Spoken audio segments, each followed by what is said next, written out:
The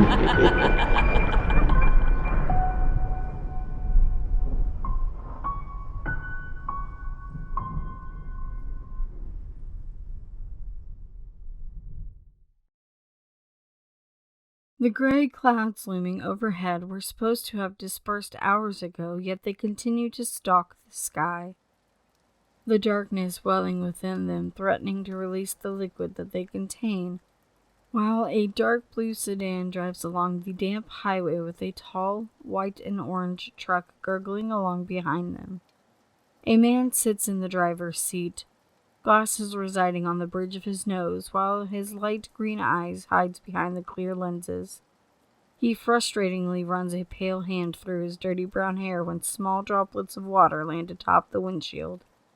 He briefly glances over at the passenger seat to see a beautiful woman peacefully sleeping. Her long red hair rests over her left shoulder as her chest steadily rises and falls. A small smile spreads across the man's lips when he turns his attention back to the road in front of him. Hours slowly passed by, the dark sedan still driving along the deserted highway, the rain only increasing with every mile they take. Consumed in his thoughts, the man jumps in fright when something lightly touches his shoulder. A small yet hearty laugh fills the semi-silent atmosphere. "I'm sorry, Patrick. I didn't mean to scare you." A quiet, high-pitched voice chuckles.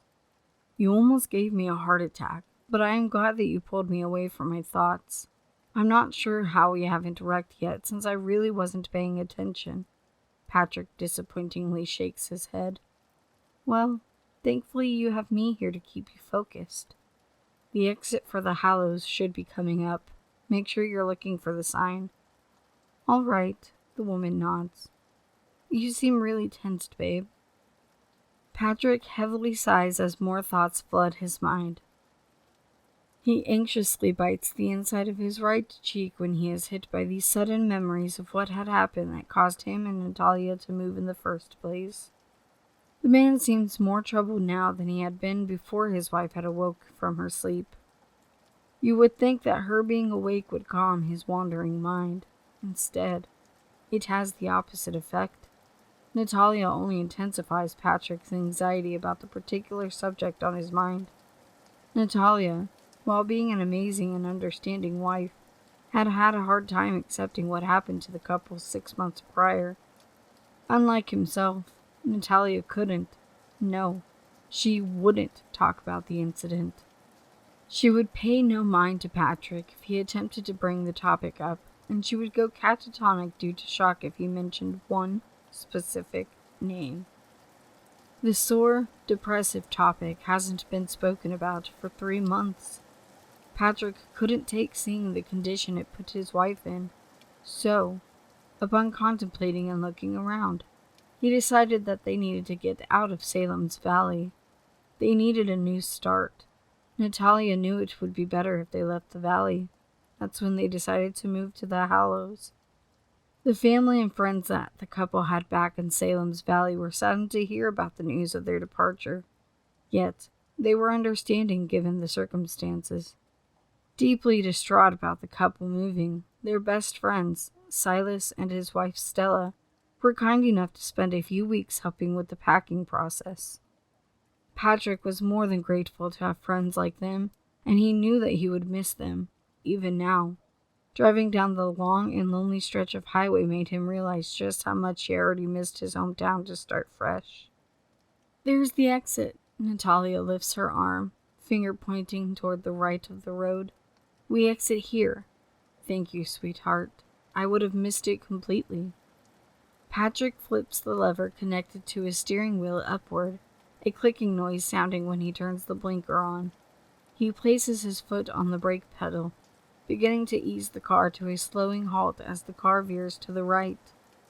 The tires carry the metal vehicle down a small hill into a small red stop sign. He looks both ways before turning left, venturing through the foggy and rather eerie town of the Hallows.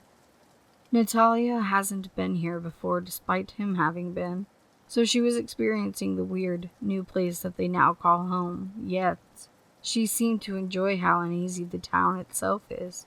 She seemed eager to meet some of the townsfolk. She was just generally excited. She spoke so fast, almost incoherently babbling, with the anxiousness she was expressing about getting to their new home.